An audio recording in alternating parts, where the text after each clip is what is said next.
Hello friends, welcome to Mukherjee academy. তো তোমরা যেটা দেখছো যেটা হচ্ছে তোমাদের প্র্যাকটিক্যাল এক্সাম সম্পর্কে একটা নোটিশ দিয়েছে, সেই সম্পর্কে তোমাদেরকে জানাচ্ছি। সেইটি বলা হয়েছে যে এত দ্বারা সকল বিদ্যায়তনের প্রধানদের জানানো হচ্ছে যে 2021 সালের উচ্চ মাধ্যমিক পরীক্ষা এবং একাদশ শ্রেণীর বার্ষিক পরীক্ষার পূর্ণাঙ্গ সূচি প্রকাশিত হয়েছে 15 জুন 2021 থেকে শুরু করে 30 জুন 2021 পর্যন্ত লিখিত পরীক্ষা চলবে।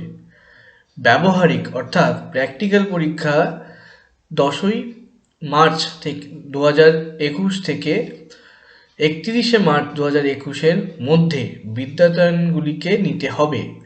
এই যে প্র্যাকটিক্যাল পরীক্ষাটি, এই প্র্যাকটিক্যাল পরীক্ষাটি 10 তারিখ থেকে 31 তারিখের মধ্যে হবে মার্চ মাসে, এবং এইগুলি বিদ্যালয়কে নিতে হবে। হ্যাঁ, এতটুকু আমরা বুঝতে পারলাম, জানতে পারলাম।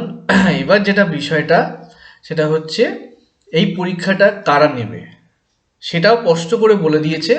কি বলছে দেখতে পাচ্ছ, বলছে যে প্র্যাকটিক্যাল পরীক্ষার কি বলছে, প্র্যাকটিক্যাল পরীক্ষার ক্ষেত্রে করোনার পরিপ্রেক্ষিতে বিদ্যায়তনগুলি নিজ নিজ দায়িত্বে ও ব্যবস্থাপনায় পরীক্ষার বিষয় টপিক নির্ধারণ করে প্র্যাকটিক্যাল পরীক্ষা সম্পন্ন করবেন এবং পরীক্ষান্তে 20 এপ্রিলের মধ্যে প্র্যাকটিক্যালের নাম্বার সংসদে জমা দেবেন। অর্থাৎ এর মানে এটাই দাঁড়াচ্ছে, যেটা হচ্ছে প্র্যাকটিক্যাল পরীক্ষা কিন্তু স্কুলগুলি নিজেদের দায়িত্বে পরীক্ষাগুলো নিতে হবে এবং বিষয়গুলো তারাই ঠিক করবে। যেটা হয় প্রত্যেকবার হয় কি, সংসদ থেকে মানে কাউন্সিল থেকে প্রশ্ন আসে, সেই প্রশ্নে উপর ভিত্তি করে কিন্তু পরীক্ষাটাই হয় প্র্যাকটিক্যাল পরীক্ষা। এই বর্তমান পরিস্থিতির উপর দাঁড়িয়ে যেটা হচ্ছে, যে বিষয়গুলোকে নজরে রাখা হচ্ছে, যেটা হচ্ছে প্র্যাকটিক্যাল যেহেতু সারা বছর হয়নি এবং কোন স্কুল কোন কোন প্র্যাকটিক্যালগুলো করিয়েছে কি করেছে সেটা সেই স্কুল সেটা জানে।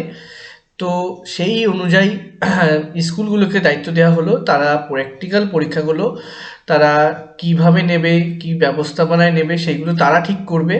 তারাই পরীক্ষাগুলো যে নেওয়া সম্পন্ন করবে এবং সেটি 20 এপ্রিলের মধ্যে কিন্তু সেই প্র্যাকটিক্যালের নাম্বার কিন্তু কাউন্সিলে জমা দিতে বলা হয়েছে। এটি কিন্তু এটি কিন্তু বলা হয়েছে, এই সম্পর্কে আর কোনো বিষয় সম্পর্কে বলা হয়নি। পরবর্তী নোটিশ কি আসে সেটাই জানার বিষয়। এবং তোমাদের প্র্যাকটিক্যাল যেটা হবে, যেটা কম্পিউটার প্র্যাকটিক্যাল, যেটা তোমরা নিশ্চয়ই জানো, কম্পিউটার অ্যাপ্লিকেশন ক্লাস 12-এ যেটা আছে, এক্সেল আছে আর HTML আছে। MS অ্যাক্সেস যেহেতু পরীক্ষা থেকে বাদ দেওয়া হয়েছে, MS অ্যাক্সেস কিন্তু এবছরে থাকছে না। আর কম্পিউটার সায়েন্স যারা আছে ক্লাস 12-এ, তাদের যেমন ছিল যে HTML যেমন ছিল HTML আসবে, SQL আছে, MySQL থেকে করায়, আর আছে কি কিছু ডেটা স্ট্রাকচারে প্রোগ্রামিং আছে, সি থেকে আছে। সো এইগুলো আমি আমার চ্যানেলে তোমাদেরকে সাহায্য করব, প্র্যাকটিক্যালে তোমরা দেখে নেবে, সেই বিষয়গুলোকে জেনে নেবে কি কি আসতে পারে সেই সম্পর্কে বিস্তারিত ভিডিও পরবর্তী ভিডিওতে তোমরা পেয়ে যাবে। চ্যানেলটা সাবস্ক্রাইব করে দাও এবং বন্ধুদের সাথে শেয়ার করে দাও ভিডিওটি। এই নোটিশটি সম্পর্কে যারা জানে না, এখনো অবগত আছে বা তাদেরকে এটা জানানোর জন্য এটা ভিডিওটি ফরওয়ার্ড করে দাও। এইটুকু তোমাদের কাছে আশা করছি। Thank you.